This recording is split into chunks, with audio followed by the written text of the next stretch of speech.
Hey, welcome back to another drawing session. Today we're looking at materials, and we have quite a few in front of us at the moment. Now, you don't need nearly as much as this to create and draw beautiful work. But this is a range of things that are available to us. And some of them you may be fairly familiar with, and some of them you may never have seen before. So I thought I'd spend a little bit of time today explaining what each tool can do and how we can experiment and play with those tools. So everyone should be familiar with a pencil. The pencils are at face value quite simple and very powerful tools, but they also have a range of grades. So a HB pencil, for example, the H stands for hardness, the B stands for blackness. You're trading off hardness in a HB pencil for a kind of light blackness. It doesn't go as dark as a 2B or a 4B or a 6B. The higher the number of a B pencil, the darker and softer the graphite becomes. And so I have here middle of the range a 4B pencil, and the blackness of that pencil to the lightness is far more powerful than that HB.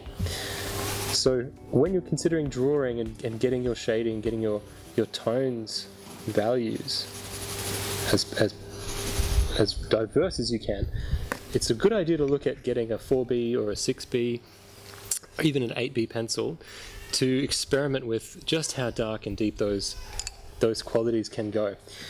Moving on from pencils into the next zone of darkness that you can achieve with a dry material, a dry medium, we have charcoal pencils, which is basically just a wooden casing around this stuff, which is charcoal. There are a lot of varieties of charcoal. There's soft, medium, and hard types of charcoal. There's also a type called willow, which is very thin and whispery. It creates quite a lovely light, very powdery kind of a surface texture. But our soft, medium, and hard, easily available these materials to find in variety stores these days, in large department stores. Most of these outlets will have a pretty decent arts and crafts section where you can pick up things like charcoal and even 4B, 6B and 8B pencils as well. So I'm already starting to play around with this charcoal just to show you the ways in which we can use the surfaces and the edges of a block of charcoal like this. I've selected here the softest charcoal, and you can see that by softness it really just means that it's staying on the surface of the paper a little bit more. It's more manipulatable, it's more malleable, so I can do a bit more of this smudging with my fingers. You're going to notice that with using and playing with these materials, you're going to get dirty, and if that's an issue, if that's something that you don't particularly like when you're getting dirty fingers and hands, just keep a wet cloth nearby, and you can just wipe that powder and that dust off your fingers.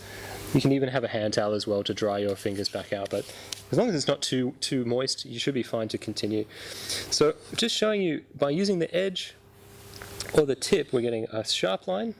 By using that softer edge, I'm getting more of a shaded area. And then of course I can even soften it more just using my fingers. The other beautiful thing with charcoal is that you can remove it. So you can take an eraser like a rubber and go back over those areas to create more texture, more lightness, to remove. In this case, it's not about using an eraser because you've made a mistake. It's about using the eraser as a tool in itself to produce more value in your work, to create cleaner lines and edges. And that's what we're using that tool for, in combination with our charcoal. So I'm just messing around here. I'm just basically drawing nothing, just making lines, making marks. And that's the best way, I think, to start to experiment with new materials. Not to try to have an objective that you want to draw, a whole landscape scene or some kind of still life. You just want to be looking at how these things are working on this paper. And for this kind of project, in this kind of experiment, A3 paper is fine. Printer paper is fine. Oh, right, so I've cleared my page. I'd had a bit of fun with some pencil and some charcoal there. I'm going to continue with the charcoal. I'm just going to do some more random line work. One of the beautiful things too about charcoal, and I just love this stuff, really do, is the pressure that you apply to it.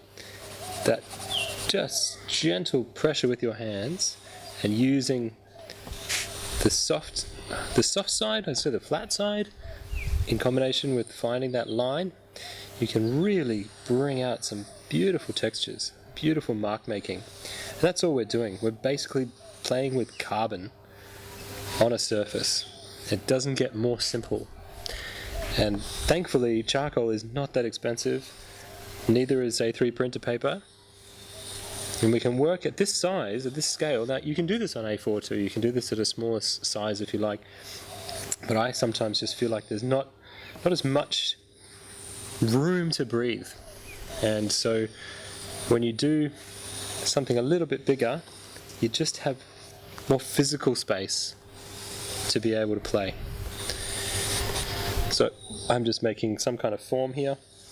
I don't know where it's going to go, but I like that there are these little areas of dark and these areas of lightness, and I'm just mixing it now, looking at where my dark spots are, and how quickly I can create a sense that there's volume, a sense that there's something surreal but real about this, that it might be something that could exist, even though it's just a series of lines and I'm just making marks. Now, my charcoal looks like this. This is just how it ends up. My pastels generally always end up looking like this. I just don't put them back in the box. I feel like that's too controlled. But the risk of that is that they kind of get this mixture of surfaces on them, and so you need to have just a spare piece of paper maybe you've already drawn on, done something with, and just to clean up that pastel before you use it. So I'm going to have a look at this one here, this red one. Yeah, that's a nice red. I'm going to apply that one to go on top of my charcoal work. Now there's no reason you need to use charcoal before you use pastel. You could use graphite pencil first. You could use something like pen, and we'll get into pen, but just to show you the versatility of pastel work, and when we start to introduce it to charcoal on top of it, it's just one way to go. And again, these are not about step-by-step guides to how to achieve something. These are about playing around, having fun, making your own rules, just giving you suggestions, basic ideas about how materials can interact with each other to make something new. So I've got some red in there. I might like just a little bit of some blue maybe. Just something tiny.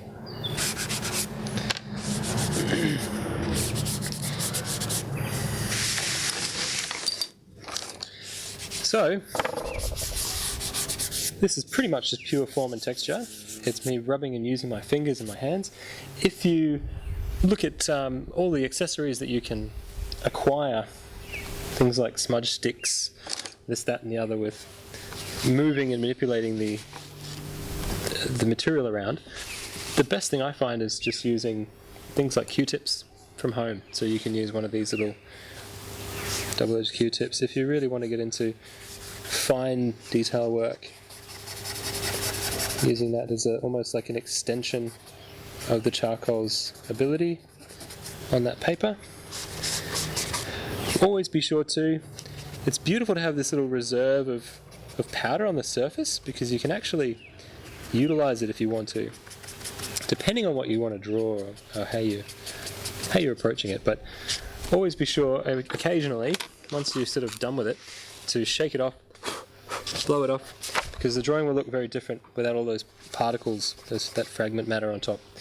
You can also just use hand tissues to smooth things out. No need for big budget, crazy amounts. And again, the good old rubber, good old eraser here, you can really create some interesting highlights if you're not particularly happy with how dark it's going or how muddled it looks, how there's too much sort of mid-tone going on. You can redefine the areas. Yeah. So the eraser, again, being a tool not just for mistakes, but for actually creating more definition in your drawings. Yellow. Now, the other beautiful thing about pastels is that they will combine together much like paint, so you can create oranges and rich secondary colours through the application of primary colours. So primary being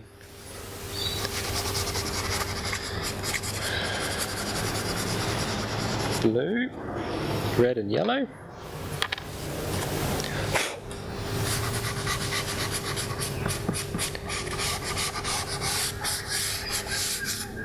We can make purples, indigos, violets, we can make greens. Green and blue, yellow, yellow.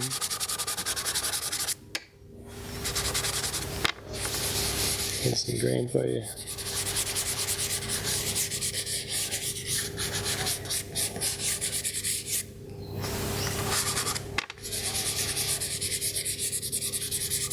Another way to do this too, if you have a small sharp blade or surface, you can actually scrape the side of your pastel off and create that powder. If you want it to be scattered over an area, more controlled, less powerful than a smudge like that, you can create basically just the powder to play with on the surface there too.